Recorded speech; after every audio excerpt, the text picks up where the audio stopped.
All right, this is a freshly organized closet, and I can't wait to show you how I got here. Keep watching. If you're anything like me, you love an organized and tidy closet. I'm going to show you exactly how I got here. And stick around till the end of this video, because not only do I show you my methods for organizing my own closet at home, but I also share with you 2 super cool systems that help you to know when you don't wear the clothes in your closet. And so make sure you watch till the end.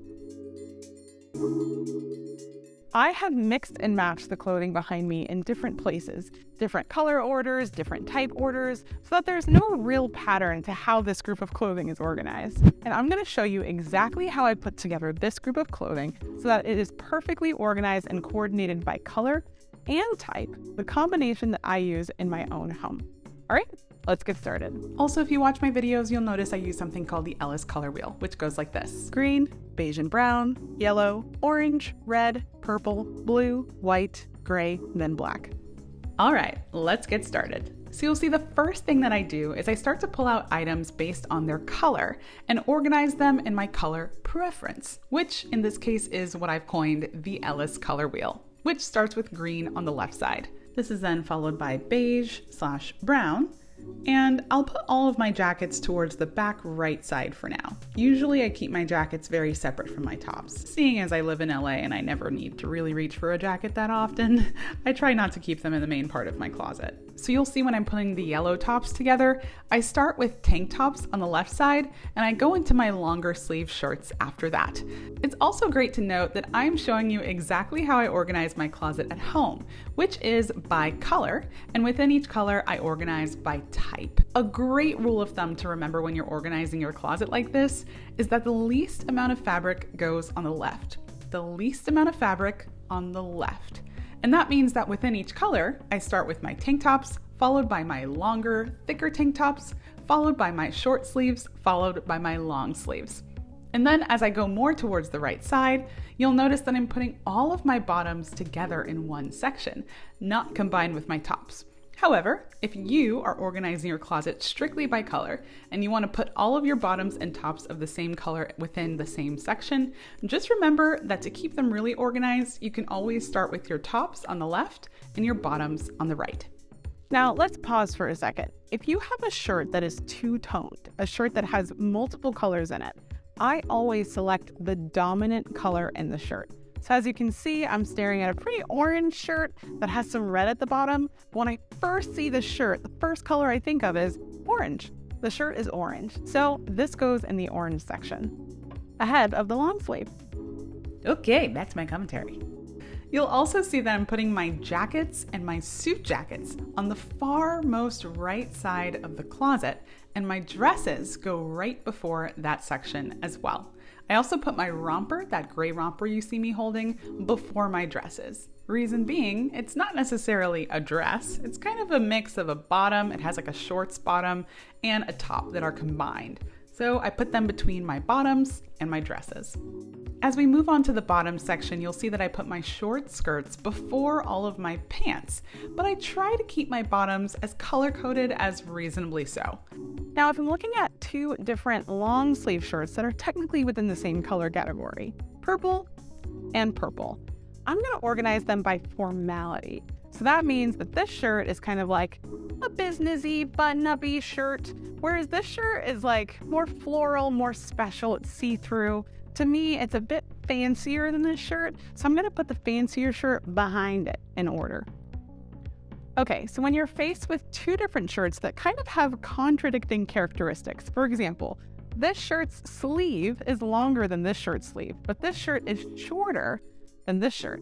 So I usually, instead of going by the sleeve length, I usually consider torso length a more dominant category to organize by. So this shirt is actually going to be in front of the other because the torso is shorter. So I consider it more of a crop top and kind of inching towards a tank top more than I do consider the sleeve. But this is completely personalizable and up to you.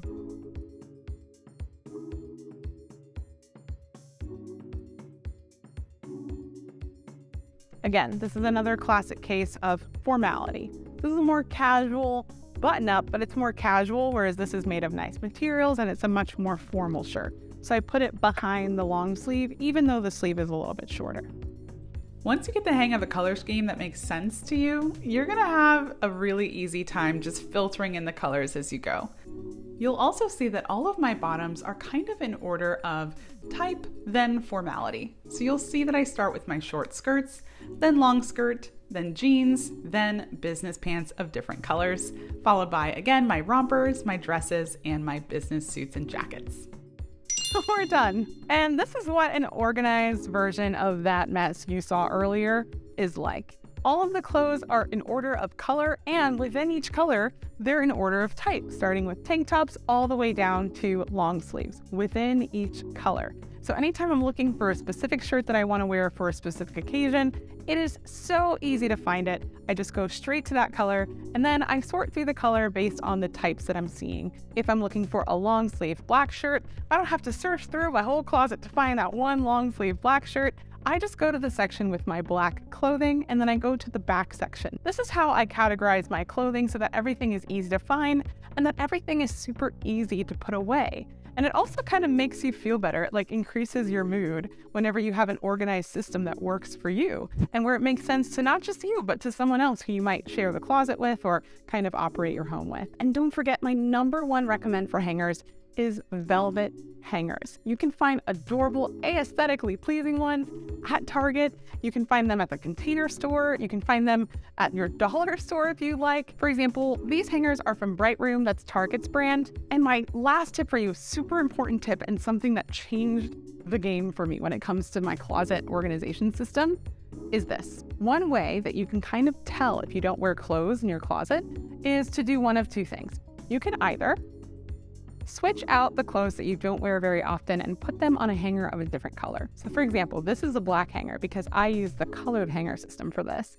And this means that I haven't worn this shirt in over a year because I started this system a year ago when I was replacing all of my different types of jumbled hanger types and I was kind of making it more uniform. I tried to put a black hanger on the items that I knew I didn't wear very often, or at least I tried to put a beige hanger on the items that I definitely knew I wanted to keep. And then everything else kind of went on a black hanger, like, oh, I'm not really sure about this. Over the course of the next year, I said, okay, anytime I put away my clothes after doing my laundry, I'm gonna put them on a beige hanger. And I'm gonna make sure that the beige hangers are all the clothes that I wear all the time or that I have worn this year. So the reason you're seeing this shirt on a black hanger is because I haven't worn this shirt all year.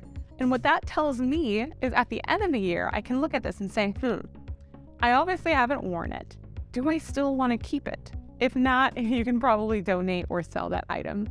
Another way you can do this, and a way that's more common, especially if you don't have the means to get multiple color hangers to create a new system for yourself, is simply by turning your clothes around in your closet so that the end of the hanger faces you at the beginning of the year. You can typically do this in January if you'd like, or anytime you want. Just set an item in your calendar reminding you to check your closet after a year's time. So when you turn around your clothes like this, anytime that you wear something, that you actually wear something, what you're gonna do is you're gonna take it off the rack like this. And when you're putting that item back after doing your laundry the rest of the year, you're gonna put it back like normal. Like so. You do this because at the end of the year, you want to be able to look at your clothes and say, oh, well, this hanger is actually still backwards, which means I never even took the shirt off the shelf and wore it. And do I need this shirt anymore? I like this shirt. I'm gonna keep that shirt. But that's for you to ask yourself at the end of the year. Okay, I hope all of these tips have been super helpful for you. Make sure you're subscribed and part of the community, and make sure you hit that notification bell so that you don't miss a video on all things organization and productivity from me. Okay, I will see you next week.